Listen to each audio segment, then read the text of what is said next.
స్వరాష్ట్రంలో ఉమ్మడి వరంగల్ జిల్లాకు తీవ్ర అన్యాయం జరిగిందని టీఆర్ఎస్ చీఫ్ కవిత ఆరోపించారు. తెలంగాణ ఏర్పడ్డాక ఒక్క విద్యాసంస్థ వరంగల్కు రాలేదన్నారు.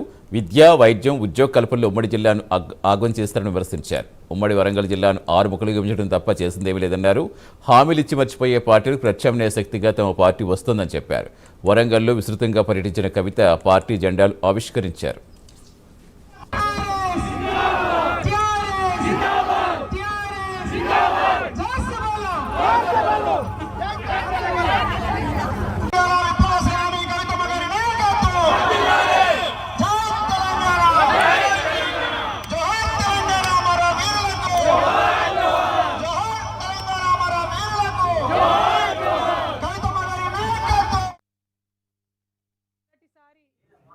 తెలంగాణ రక్షణ సేన పెట్టిన తర్వాత ఉమ్మడి వరంగల్ జిల్లాను పర్యటించుకోవడం చాలా సంతోషంగా ఉంది. మరి వరంగల్ ప్రాంత ప్రజలు విప్లవాలని, సరికొత్త ఆలోచనలని, కొత్త పంతాన్ని, ఎవరైనా ఉన్నటువంటి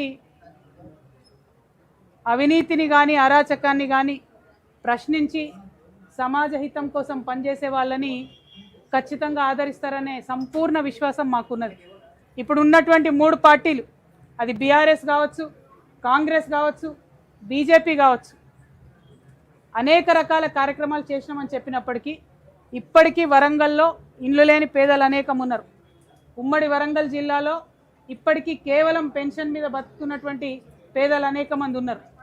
వరంగల్ పట్టణాన్నే చూసుకుంటే వరంగల్, హనుమకొండ, కాజీపేట్, ట్రై సిటీస్ని చూసుకున్నా కూడా మరి అప్పుడెప్పుడో పెట్టినటువంటి విద్యా సంస్థలు తప్పితే తెలంగాణ రాష్ట్రం ఏర్పడ్డ తర్వాత ఇంతవరకు ఒక కొత్త విద్యా సంస్థ కూడా రాలేదు.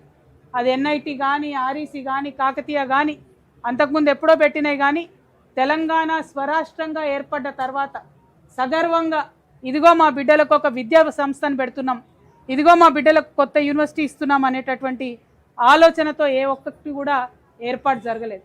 అంటే అటు విద్యలో చూసుకున్నా, ఇటు వైద్యంలో చూసుకున్నా, ఉద్యోగాల కల్పన పరంగా చూసుకున్నా, పరిశ్రమల పరంగా చూసుకున్నా, ఎట్లా చూసుకున్నా సరే తెలంగాణ వచ్చిన తర్వాత ఉమ్మడి వరంగల్ జిల్లాలో మార్పు ఏం జరిగింది అని అంటే, ఉన్న ఒక్క జిల్లాను తీసి అనేక జిల్లాలు చేసుకోవడం, దానిలో రకరకాల కన్ఫ్యూజన్లు, దానిలో చాలా అవినీతి, అది ఏ పరిపాలన అయినా సరే జరుగుతూ వచ్చింది.